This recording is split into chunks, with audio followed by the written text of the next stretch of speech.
Last class में हमने गर्भपात पढ़ा था और गर्भपात से किन किन कारणों से होता है ये पढ़ा था।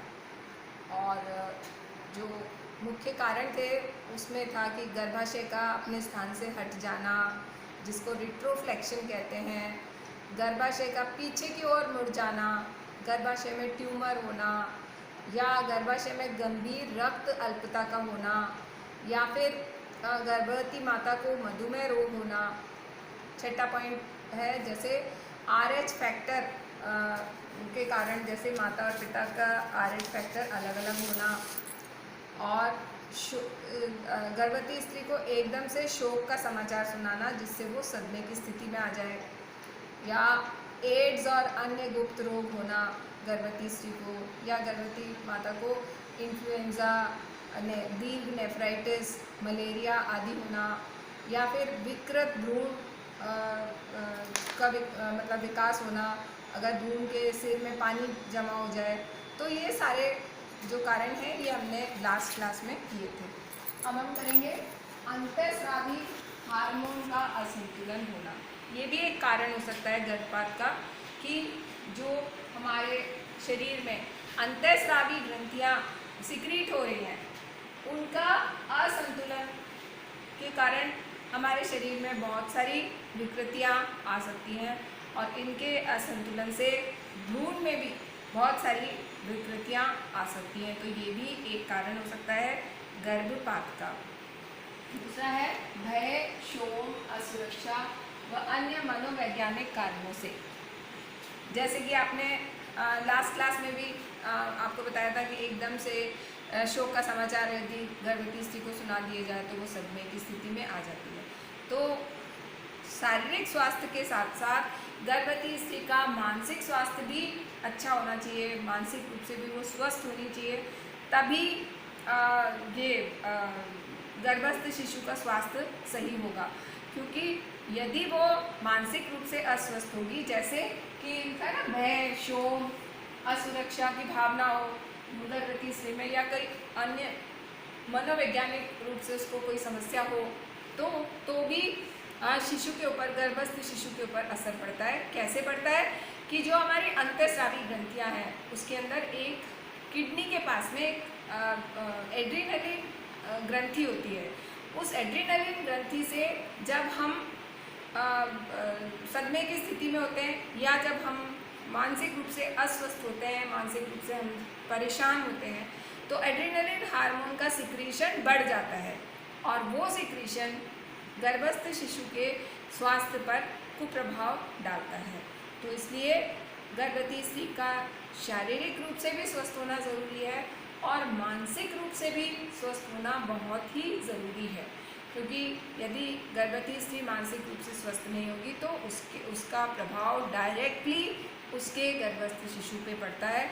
मतलब यहाँ तक कहते हैं कि गर्भवती स्त्री यदि रोती है तो गर्भस्थ शिशु भी अंदर से रोता है, और यदि गर्भवती स्त्री हंसती है तो गर्भस्थ शिशु भी अंदर से हंसता है।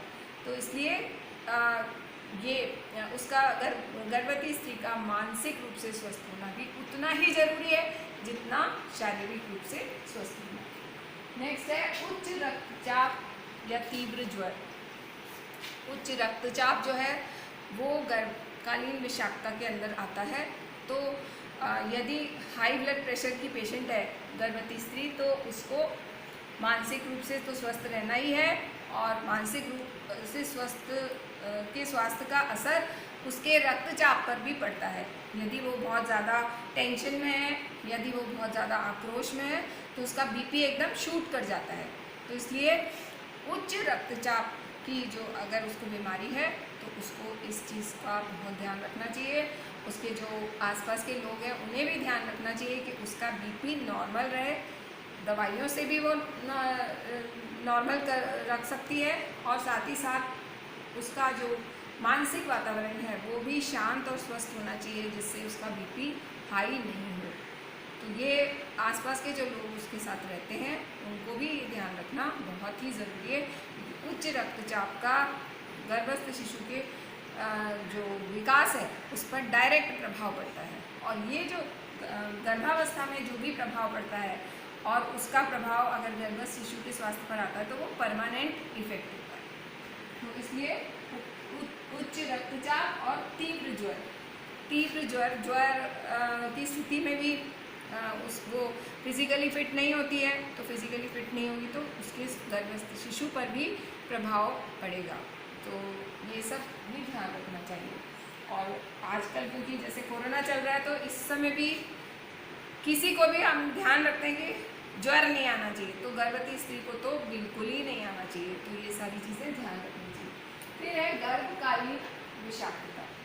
गर्भकालीन विषाक्तता क्या होती है कि गर्भकालीन विषाक्तता में सबसे ज़्यादा तो हाई बीपी आता है, उसके बाद सूजन आती है शरीर में, उसके अगर सूजन है, किडनी पे अगर फर्क पड़ रहा है, और बहुत सारे कारणों से गर्भकालीन विषाक्तता होती है। तो गर्भकालीन विषाक्तता अगर गर्भवती स्त्री में हो रही है, अगर उसे हमें जरा से भी सिम्टम्स दिख रहे हैं तो तुरंत चिकित्सक को दिखाना चाहिए, जिससे ये विषाक्तता जल्दी से जल्दी ठीक हो, क्योंकि ये विषाक्तता बढ़ती जाती है और बढ़ने से उसके शिशु पर बहुत ज़्यादा फर्क पड़ता है।